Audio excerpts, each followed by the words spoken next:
Alright, what's up everybody? We're back with another edition of Everyday Hoops. Hope you guys are having a good one. Today's video, something I'm very excited for. We are doing the NBA Role Player All-Star Team. We know we have the regular All-Star Team, all the stuff like that, but I want to reward the role players. There's some amazing role players you got in the league right now, and so I made an East and Western Conference Role Player All-Star Team, and you're going to let me know in the comments who got the better team. Are there any snubs or anything like that here in today's video? So we're going to get into it. Thank you guys for the views on the videos and the shorts recently. I really appreciate it. If you do like the content around here, consider subscribing, like, turn notifications, those like that. I really appreciate it. Videos a lot. Join the membership as well. Got a video explaining that. So if you want to know a little more about the membership, go back and watch that video. It'll be on the channel. Link to my Twitter, TikTok, stuff like that in the description down below. And yeah, don't waste any more of your time. Let's get right into it. So before we get into the teams, I want to give a little criteria itself how I made the teams. Basically, I capped out at at 16 points per game. Anything, because I tried to go to 17, 18, but then we got guys like Chet Holmgren and Brandon Miller and Fred VanVleet, guys that are actually second or third best players on the team. I wanted to go with players that were after third, not even the third, at fourth option and below type of guys. Guys that aren't the first thing you see on the scouting report, like the stars, but they're guys that maybe just allow them start and do have big games once in a while, but guys that aren't the superstars of the team, guys around that really impact winning as well. So I wanted to do that, give some love to the role players. So we're going to get started. Also, one more thing I forgot to mention about the criteria thing as well. They had to play at least 50 games. Right now we're at 68, 69 games. So the equivalent of that to the end of the year, we can only miss 17 games. So now you have to play in at least 50 games. So there's some guys that probably be well, they average 15, but they haven't played enough games. All right, back to the team. Starting with the Eastern Conference starters. Starting with the starters in the East. My first guard starting in Eastern Conference is going to be Derek White of the Boston Celtics, who is also the captain of the Eastern Conference All-Star team. Derek White is the best role player in the game right now. He's been killing it for the Boston Celtics this year. He's averaging 15 points. He's averaging career high in rebounds with over 4, assists with 5, steals with 1, and averaging over a block per game at 6'4". I think he leads all guards in blocks. Potentially, he's been amazing. And then shooting, he's shooting 46% from the field, a career high 40% from 3, and a career high 90% from the free throw line. He's become a reliable 3-point shooter. He's just all reliable. I feel like every time he's on the court, he's going to do something right. He's never going to do anything wrong. He's going to have big games. He's going to bring it to you on the offensive end and the defensive end. He's going to just do it all and impact winning so much. He's probably the player that impacts winning the most. That's not an all-star type player. And the Celtics are the best team in the league. And Derek White has been a big part of that, and I think he leads the NBA in plus minus. He's Derek White. He's awesome.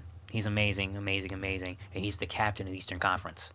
My second guard starting in the Eastern Conference is going to be Donte DiVincenzo of the New York Knicks. Devo has been balling out. The Knicks have been dealing with a lot of injury issues and stuff like that, but as soon as in the offseason he signed that deal with the New York Knicks, I knew he was going to fit in, and people were going to love him, and they love him in New York. He's taking over the starting guard spot. He's been incredible, averaging career high over 14 points per game, while also averaging 3.5 rebounds, over 2.5 assists, and a steal, while shooting 43% from the field, career high 39% from 3 on over 8 attempts per game, and 74% from the free throw line. 39%, almost 40% on 8 threes is ridiculous. He's one of the league leaders in three-pointers made. He's been launching it.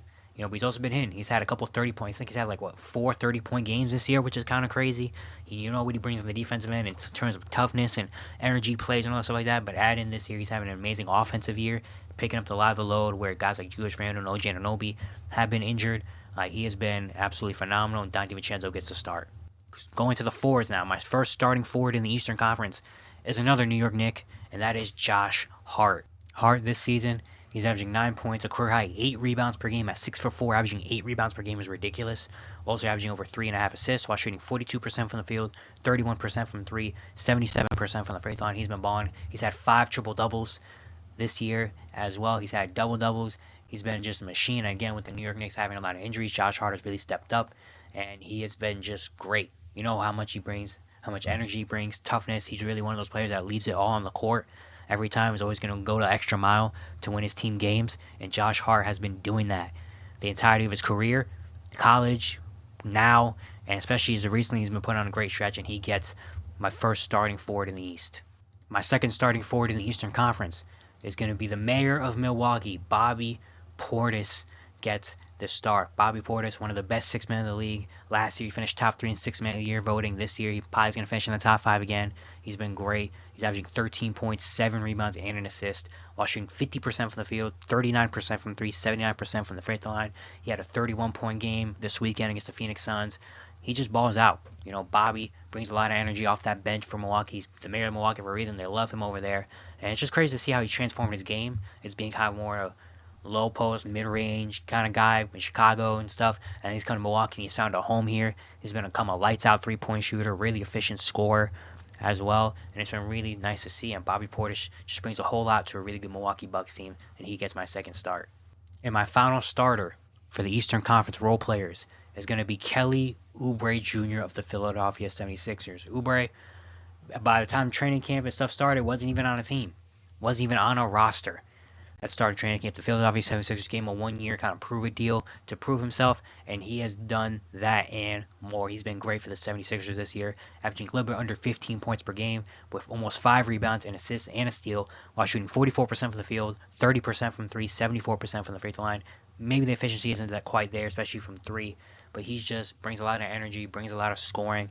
The defense that he tries to bring, you know, he just brings energy and toughness to the Philadelphia 76ers. Of course, they don't have Joel Embiid right now, but Kelly Oubre has stepped up, and he's been very solid for the entire year. He's been solid, and looking at that contract and looking at what he's been doing in terms of production on the court, looks like a steal. And now he might get a little bit extra money and stuff coming into this offseason. It's great to see Kelly Oubre go that, especially with what went on early in the year when he had the car accident and stuff, and to him to come back and be still playing at this level is really, really nice to see. Now we go to the bench. My first guard off the bench for the Eastern Conference role players is going to be Jrue Holiday of the Boston Celtics. Now, I did consider, because looking at some players and stuff like that, I did consider leaving Jrue Holiday off the list because he's already been an All-Star before in his career. He was an All-Star last season. But I decided, you know what, why not? We're going to put Jrue Holiday in there because he's like probably the 4th or 5th option. Sometimes I forget Jrue Holiday's on the Celtics sometimes. And I watch Boston, I'm like, oh yeah, Jrue Holiday. You know, guy that was just an All-Star last year. You know, but Jrue Holiday's been amazing. The stats, again, don't look crazy. He's averaging a little bit under 13 points per game with 5 rebounds, 5 assists, which is not really Jrue Holiday-like numbers, but at this point in his career, that's what he's doing. But he's shooting 48% from the field, career high 44% from 3 and 83% from the free throw line. One of the leaders in terms of three-point percentage. He just does everything. He's a winning type player, you know. And now going to Boston where he doesn't really have to score or do as much on the offensive end. You know, he's kind of like the connector a little bit, him and Derek White as those guards, and in the corners, he just doesn't miss. You know what he brings to the defensive end, one of the better perimeter defenders, if not maybe the best perimeter defender in the NBA. Like, it's Jrue Holiday. He's the winning type player. You know, he's really a role player, it feels like, but it's just he was, you know, had a little bit more to his back, but now he could just sit back and kind of be a role player, and the Celtics have been one of the best teams in the league, so Jrue Holiday deserves a spot. Our next guard off the bench for the Eastern Conference is going to Jalen Suggs of the Orlando Magic. The Magic have been great this year, and Jalen Suggs has been a big reason. You know, he's a former top 5 pick, great college career, great high school career. In his first 2 years, things weren't really working out. You know, he was not shooting the ball efficiently, had a lot of injuries, just couldn't really find a role, and everyone was like, what's going to happen to Jalen Suggs? Is he going to be on the Magic? Like, what's going to happen? Is he going to get lost in the shuffle? But this year he came out and established himself, and now he's one of the most important players on the Orlando Magic. He's averaging career high 12 points per game, also with 3 rebounds, over 2.5 assists, and a career high 1.4 steals per game, while all of his shooting is at a career high as well. 46% from the field, 40% from 3, where he came as a rookie shooting 21% from 3. Imagine telling someone last year Jalen Suggs is going to be a 40% three-point shooter next year. You wouldn't believe it. But he's been doing that. You know, the offensive dump he's taken is great. The defense has been amazing. The Magic have been one of the best defensive teams in the NBA, and Jalen Suggs is a big part of that. Might make an all-defensive team this year. Just brings the toughness, the energy that that the Magic need on that perimeter. And yeah, Jalen Suggs has been doing it. It's an amazing story to see him kind of go from his first 2 years to now, where he's so important to the Orlando Magic team. And the Magic have been one of the most surprising teams in the league, being a top 5 team in the Eastern Conference, and a lot of that is Jalen Suggs, and he gets a lot of credit, and he gets on the role player all-star team.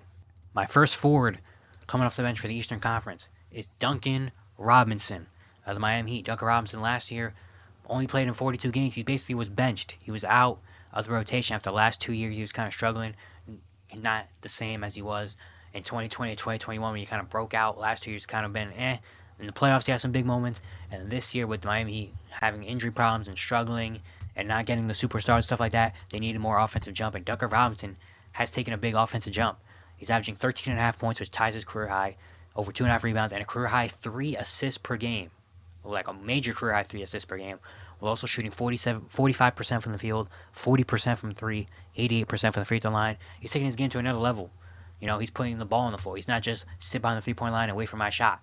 He's been putting the ball on the floor, creating for himself, creating for others as well with the 3 assists per game while still shooting 40% from 3. How valuable is that? So, yeah, Duncan Robinson has just been a big part of my Miami Heat team, even though they have been struggling on offense, especially as of recently. Duncan Robinson has been one thing that has been consistent for them, and it's great to see him kind of find his way back into the rotation.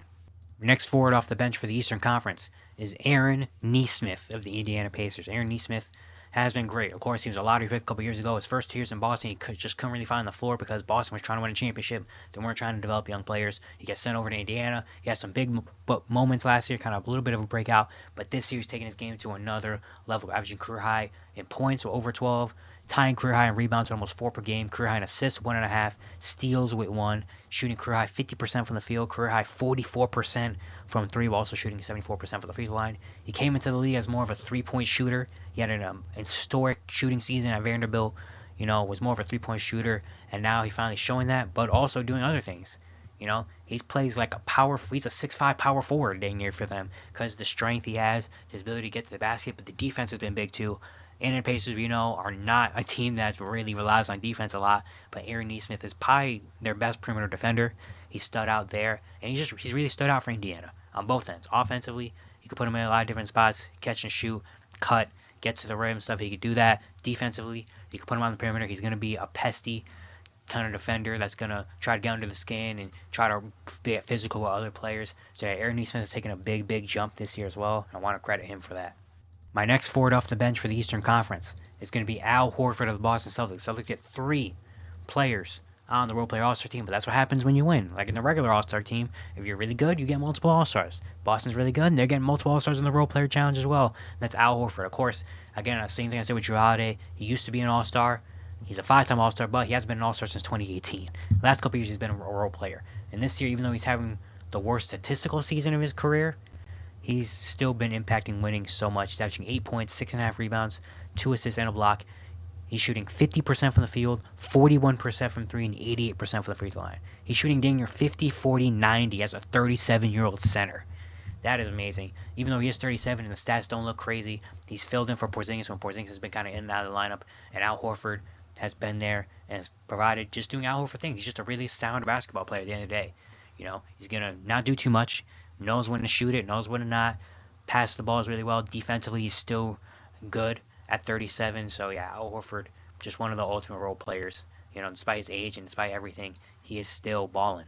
Now we got the final 2 wild card spots in the East. My first wild card for the Eastern Conference is going to Isaiah Hartenstein of the New York Knicks. Isaiah Hartenstein, he's filled in. Mitchell Robinson went out early with injuries, and Isaiah Hartenstein has filled in and has been amazing. He's probably going to get a nice bag coming in this offseason. He's averaging 7 points per game, career high 8.5 rebounds, 2 assists, with also a steal and a block per game while shooting 62% from the field and 72% from the free throw line. He's done all the little things for the Knicks. As a big that can, pass the ball well, he's, high IQ, can pass the ball well, rebounds the ball very well.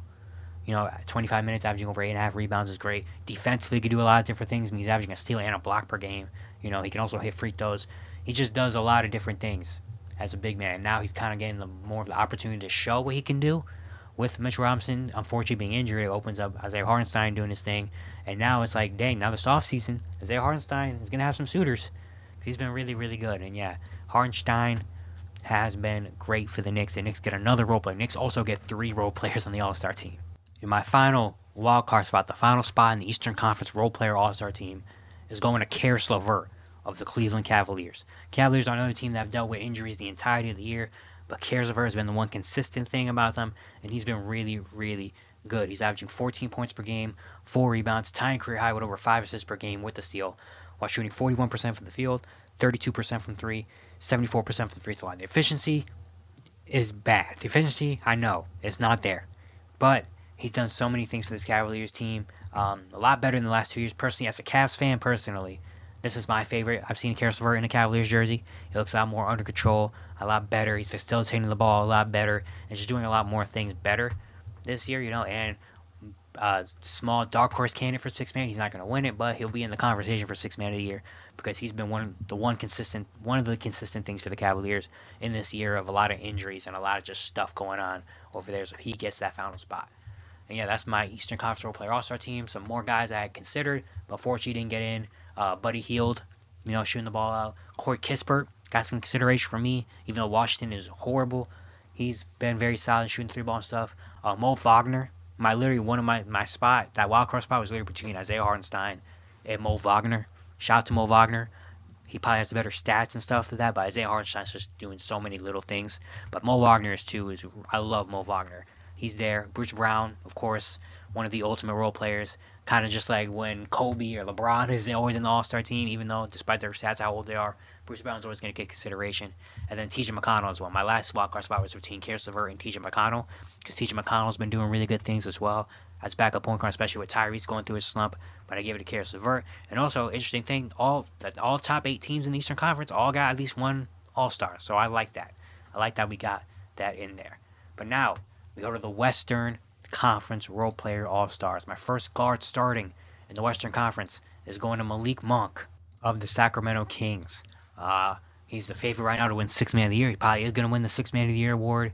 He's been really, really good, averaging a career high, almost 16 points per game, 3 rebounds, a career high 5 assists per game as well, while shooting 45% from the field, 36% from 3, 82% from the free throw line. He's just electric. He comes off the bench, and it's just so electric for Sacramento, especially the last month or so. He's been playing really, really, really good. He almost didn't qualify. He might, and then this season he might not even qualify for this role player All-Star team, but he's at 15.9, so I'm gonna give it to him, But he has been really, really, really good, really electric off that bench. He's found a home and kind of just a role and found his spot in the NBA. He's got to Sacramento, and it's really nice to see that. He's electric though, and probably gonna win Sixth Man of the Year. Next guard starting in the Eastern Conference is gonna be Austin Reeves of the LA Lakers. Austin Reeves got paid this offseason. We thought he was going to take a bigger jump than what he actually did, but he's still been really good and still been a really solid player for the Lakers. Whether he's starting or coming off the bench, he's been very solid. He's averaged career highs in points with almost 16 per game, rebounds with 4, assists with 5.5, while also shooting 49% from the field, 37% from 3, and a career high 86% from the free throw line. He's still very solid, still just is a really good basketball player at the end of the day. Still makes open shots when he needs to, can play make if he needs to, can go get buckets if you need him to. Defensively, he's going to try, so he's still really good. He just maybe didn't take the jump that we all expected him to, but still a fan of Austin Reeves, and he still is a really good role player. First forward, starting in the Western Conference, is going to be Aaron Gordon of the Denver Nuggets, who is also he's the captain of the Western Conference Role Player All-Stars as well. Aaron Gordon just has become the ultimate role player since he's got to Denver. He's fit in so well. He's been a big part of them when they won a championship last year, and a big part of why they have a really good odds to win another championship again. He's averaging almost 14 points per game with 6.5 rebounds, 3 assists. He's shooting 56% from the field, 28% from 3, 65% from the free throw line. He just is amazing. Him and Jokic, that connection they have is just so great. He always does the little things, offense and defense. Offensively, he's going to cut at the right time, hit those shots. He's going to battle on the boards on both ends. Defensively, he's going to guard one of the better players and be really good at it. He just does so many, kind of like how Derek White's the captain of the East. He's the captain of the West because he just does so many things. And when you think of role players, he's one of the first players that comes to mind because he just does an amazing job at it. Next forward starting in the Western Conference is going to be Naz Reid of the Minnesota Timberwolves. Naz Reid, they have the big man duo of Karl-Anthony Towns and Rudy Gobert, but they have a third big man in Naz Reid who is not too bad himself. He's averaging a career high in almost 13 points per game, career high 5 rebounds with an assist, while shooting 48% from the field, a career high 41% from 3, and 75% from the free throw line. A center shooting 41% from 3 is crazy. Even though he is an undersized center at only 6'9", he just does so many things. You watch him and you're like, dang, this dude is really talented. He could dribble the ball well. He could put the ball on the floor well. He can shoot the 3-ball well. He can get to the rim and score well. He just does so many things well, especially on the offensive end. And he's been just a big pop, and a smaller reason, but still a reason why the Minnesota Timberwolves have been a really, really good team this year is because Naz Reid can come in and change the game, and shoot the ball well and get buckets as a center. Just has an amazing game. And now with Karl-Anthony Towns out, he's been really good. He's stepped up even more with Karl-Anthony Towns being injured. And my final starting forward in the Western Conference is going to be Daniel Gafford of the Dallas Mavericks. Gafford, man, he's incredible. He was in Washington doing his thing, but then he gets moved to Dallas, and got a little more attention, and he's still doing a great job. He's averaging career high in points with 11, career high in rebounds with 8, assists with 1.4, blocks with over 2 per game. He's leading the league, shooting 70%, almost 71% from the field, and a career high 70% from the free throw line. Think about that. He's shooting better from the field than he is from the free throw line. That's crazy. Since he's got to Dallas in 17 games, he's shooting 75% from the field. He had a streak of 33 straight shots made, which a couple more could have tied him or maybe even broke the record with Wilt Chamberlain. But he's just so efficient. I mean, he knows his role. He's going to, wait for lobs and finish at the rim. That's what he knows. He knows what to do on offense. He's going to set screens well. Defensively, he can do so many different things despite being only he is 6'10", but it feels like he's maybe a little more undersized, but he just does so many things. His hands, he's got the length, the wingspan. I mean, almost a steal and over 2 blocks per game is really good. He rebounds the ball really well. Just an ultimate. If you don't have a center like a Joel Embiid or Nikola Jokic or a guy like that that's dominant, you want a guy like Daniel Gafford on your team because he's just going to do the little thing. He's going to rebound. He's going to block shots. He's going to defend. He's going to shoot efficiently at the rim. And that's all you really need to ask for. Going to the bench, my first guard off the bench for the Western Conference is going to be Grayson Allen of the Phoenix Suns. He was in Milwaukee the last couple years, so he really kind of broke out a little bit. Then he's gone to Phoenix, and he's just been incredible for the Suns. One of the more consistent things with them having a lot of injury problems, and we never know who's going to be in the lineup for the Phoenix Suns. But Grayson Allen has been there, and he's been really good. He's averaged career highs in a lot of different places. He's averaged career high in points with over 13 per game, rebounds at almost 4, assists with over 3, career high percentage from the field at 50.5%. Career high from 3, shooting almost 48%. He's shooting 47.8% from 3, which leads the NBA while also shooting 89% from the free throw line. 47% from 3 on almost 6 attempts is crazy. I think he's hit 9 threes in a game, 3 or 4 times this year, which ties the Phoenix Suns record. He just is a flamethrower from 3. You can't leave him open, especially with a team where you have Kevin Durant, Bradley Beal, and Devin Booker when they're all healthy. Having a guy like Grayson Allen who shoots 47% from 3 is insane. But yeah, he's been one of the more consistent things with the Suns with having all the injury problems, and we never know who's going to be in the lineup for Phoenix and how they're playing. Grayson Allen has been one of the more consistent things on their team that you can kind of rely on and trust. He's also going to be big down the stretch and for the playoffs as well. But just want to give credit to Grayson Allen because he's shooting the lights out right now. And yeah, it's just been really, really good for the Phoenix Suns. Next guard off the bench for the Western Conference is going to be Norman Powell of the LA Clippers. Norman Powell has been amazing in terms of scoring the ball. He's not having the same statistical season that he has the last 3 years, but he's still doing his thing. One of the leaders in Sixth Man of the Year, probably number 2 for Sixth Man of the Year right now, personally for me. He's averaging 14 points, 2 rebounds, and an assist. He's shooting 49% from the field, a career high 43% from 3 and 82% from the free throw line. He's shooting the lights out from 3. He's been really, really efficient, just in his scoring ways. Been one of the more things for the Clippers that you can rely on. Again, kind of similar to Grayson Allen in terms of, Norman Powell's going to come off the bench, and he's going to give you a big spark. He's a guy that can change the game. Could come in and give you a 25, 27 points, and all of a sudden it's like, dang, now we got to worry about Norman Powell now. After worrying about Paul George, Kawhi Leonard, and James Harden, now we got to worry about this dude, Norman Powell. Jeez, he could be one of those type of players. And yeah, I love the role he's been playing for the Clippers. My first forward off the bench for the Western Conference is going to be Herb Jones. How can you not love Herb Jones? One of the better role players in the league. He didn't start, which might be controversial. He didn't start over guys like Naz Reid and Daniel Gafford. But Herb Jones is in there because he is incredible. He's a forward as well, which is really weird. He's that small forward, and Brandon Ingram is also a small forward, and Zion's a power forward, yet they all start together. So I don't know what's up with that, but whatever. Herb Jones is taking a step. We all known him as a defensive monster, but this year he's added the offensive game. He got paid before the season, and now that contract is looking like a steal for one of the best role players in the game. He's averaging a career high in points with 11 per game. So he's averaging over 3.5 rebounds, 2.5 assists, and a steal, and almost a block. While shooting career high 51% from the field, career high 43% from 3, and a career high 85% from the free throw line. A guy like Herb Jones who can just get on the defensive end, and he's called the straight jacket for a reason. He's going to lock you up on defense, but then also he's going to come down and shoot 43% from 3 on the offense. Oh, man. Give me that all day, bro. Like, that is insane. Herb Jones, one of the most elite role players in the game, man. How can you not love Herb Jones and want a Herb Jones on your team? Next forward coming off the bench in the West is going to be Lou Dort of the OKC Thunder. OKC is the top, number one seed in the West. They have to get at least one, and they get Lou Dort, who's been one of the better role players as well. But this year he's been really, really good. Even though statistically he might not be having the same year in terms of the last couple of years, but that's because the Thunder have gotten better. But Lou Dort is consistently there on both ends. He's averaging 11 points, 3 rebounds, and assists, but the efficiency has been great. He's shooting 44% from the field, which is a career high, 41% from three, which is a career high, and 83% from the free throw line. He is taking less shots than the past couple years, but he's knocking them down. You know, I mean, he's not taking that many less shots. Last year he took 5.5 threes and shot 33%. This year he's taking 5 threes, shooting 41%. He's just been better in terms of shooting the ball, and then we know he's the Dorcher team, Dorcher Chamber, the Dorcher Chamber, man. Like, we know what he can do on the defensive end.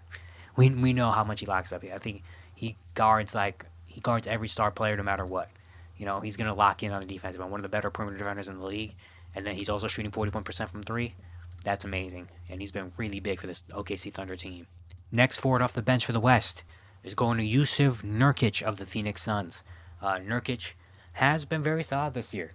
You know, I like what I've seen from Jusuf Nurkic this year. The Suns, again, have had a lot of inconsistency and stuff, and Nurkic maybe could be inconsistent at times, but he has still been very solid. He's averaging 11.5 points, 11 rebounds, and almost 4 assists with the steal and a block while shooting 52% from the field, 63% from the free throw line. Especially recently, he's been having some big rebounds games. He had a 30-rebound game like a couple weeks ago. You know, he's been doing that. So, yeah, he's just been their guy down low in the paint, you know, in terms of rebounding the ball. He can play, make, and pass a little bit. Defensively, he hasn't been bad at all either. So that's really solid for Nurkic and Phoenix. Go to the wild cards. My first wild card coming off the bench in the Western Conference is going to be Kentavious Caldwell Pope of the Denver Nuggets. Now, I'm going to be honest here. I'm going to be honest with you guys here. I was making the pool. I was making the rosters for this West, and I almost left KCP off. Like, didn't even put him in the pool. For some reason, I was going through all the names and stuff, and some reason KCP's name I didn't see his name for some reason. And then I went back and looked at some like plus minus numbers and stuff, and he was at the top, and I was like, oh my god, how did I forget KCP? I immediately put him on the team because he has to be on there. You know, one of the guys that you just want on your team. You know, he's a multiple-time champion for a reason. He just does his job so well. You know, he averages 10 points, 2 rebounds, 2 assists, and a steal. He's shooting 44% from the field, 39% from three, and a career high 92% from the free throw line. He does his job. You know, shoot threes and guard the best player on the other team. That's all he really has to do. Well, best perimeter player on the other team. That's all he really has to do. And he does a really, really good job. You know? So yeah, KCP, I'm sorry I forgot you, but it's not gonna happen again. KCP, you're the guy. You know? So yeah, Kentavious Caldwell-Pope's gotta make the team.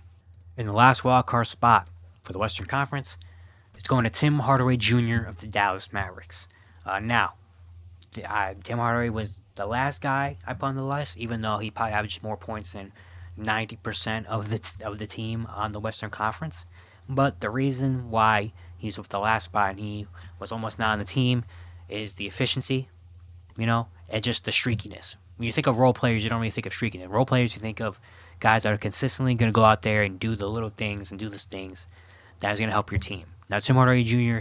doesn't really fit that in the sense of he's going to do other stuff. He's definitely a guy that's like, if he's not getting buckets, he's not really doing much else on the court, which is why I really considered not putting Tim Hardaway Jr. on the list. But then I think you think when he's hot and doing his stuff, he's just so important, and he's going to be important for the Dallas Mavericks. So that's why he ultimately ended up making the list. He's averaging 15.5 points, 3 rebounds, and assists. He's shooting 40% from the field, 36% from three, 85% from the free throw line. He's right now is on a cold stretch. I feel like since the All-Star break, he just hasn't really done anything. But early in the year, when Luka and Kyrie, one of those two was always out, Tim Hardaway Jr. was sensational. He was my leader for Sixth Man of the Year at that point. He was coming off from, he was giving you 28, 30. I think he had a 40-point game once. Like, he was dominant, which is why it's kind of interesting because he has these hot stretches where you're like, dang, this dude is just like, he's just going to come in and change so many things. Because now if he hits 3 or 4 shots, it's like, dang, now I got to worry about Tim Hardaway. But he also has his stretches where it's like, damn, like, Tim Hardaway is 1 for 8 right now and can't do anything else on the court. You know, so that's why it's kind of been up and down. But ultimately, I gave a nod to Timmy because he's a guy that's going to be able to change stuff. Like if they get to the playoffs and Tim Hardaway Jr. has the potential to have a game where he hits 7 threes and all of a sudden it's a different game. You know what I mean? So that's why I put him on the list. There are other guys in the West that I considered that didn't make the team. Dylan Brooks was a guy really considering. He didn't make it. Terrence Mann for the Clippers. Zubac for the Clippers as well. Isaiah Joe considered as well, one of the top plus-minus guys in the league.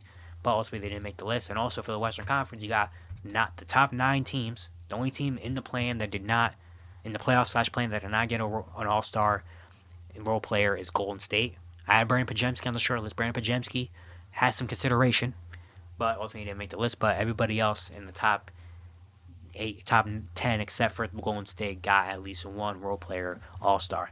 But yeah, it's going to be it for today. Let me know your guys' thoughts. You know, if you have some other role players that you want to add to the list and maybe could take out and things maybe I messed up on or whatever, let me know in the comments down below.